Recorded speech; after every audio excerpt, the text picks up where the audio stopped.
Hello বন্ধুরা, আশা করি তোমরা সবাই ভালো আছো।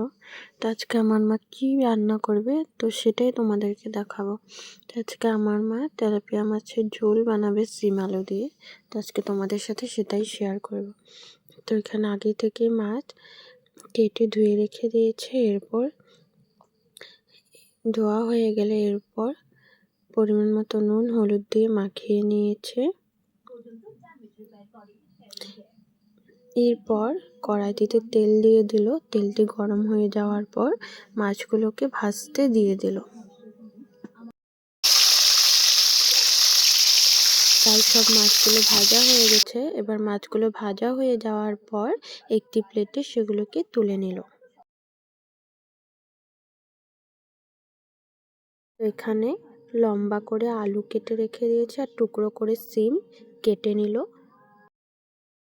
এরপর আলুগুলোকে ভেজে নেবে।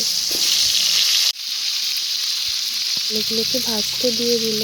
পরিমাণ মতো নুন দিয়ে ভালো করে ঢাকনা দিয়ে ঢেকে দেবে যাতে আলুটা ভালো করে সিদ্ধ হয়।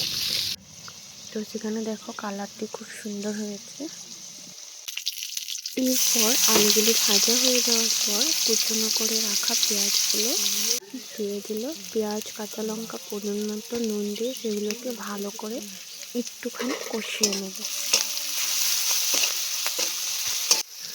তো এখানে কষানো হয়ে গেছে। এরপর টুকরো করে কেটে রাখা সিমগুলো এর মধ্যে দিয়ে ভালো করে ভেজে নেবে। তো এখানে দেখো ভাজাটি হয়ে গেছে। তো সেখানে একটি প্লেটে জিরে গুঁড়ো, লঙ্কা গুঁড়ো, হলুদ গুঁড়ো, পরিমাণ মতো জল নিয়ে সেগুলোকে ভালো করে মিশিয়ে নিচ্ছে। এরপর সেগুলো ভেজে রাখা সিমের উপর দিয়ে দিল। দিয়ে কিছুক্ষণ নাড়িয়ে নিল। তো ঢাকনা দিয়ে ঢেকেছিল। এবার ঢাকনাটা ওঠার পর এখানে দেখা যাচ্ছে মশলাগুলি প্রায় কষে গেছে। এবার ভেজে রাখা আলুগুলো এর মধ্যে দিয়ে আরও 3-4 মিনিট নাড়িয়ে ভালো করে আরও একবার ঢাকনা দিয়ে ঢেকে দেবে। তো এরপর টুকরো করে রাখা টমেটোগুলো এর মধ্যে দিয়ে দিল। আর হ্যাঁ, ভিডিওটি ভালো লাগলে অবশ্যই চ্যানেলটিকে সাবস্ক্রাইব করে দিও।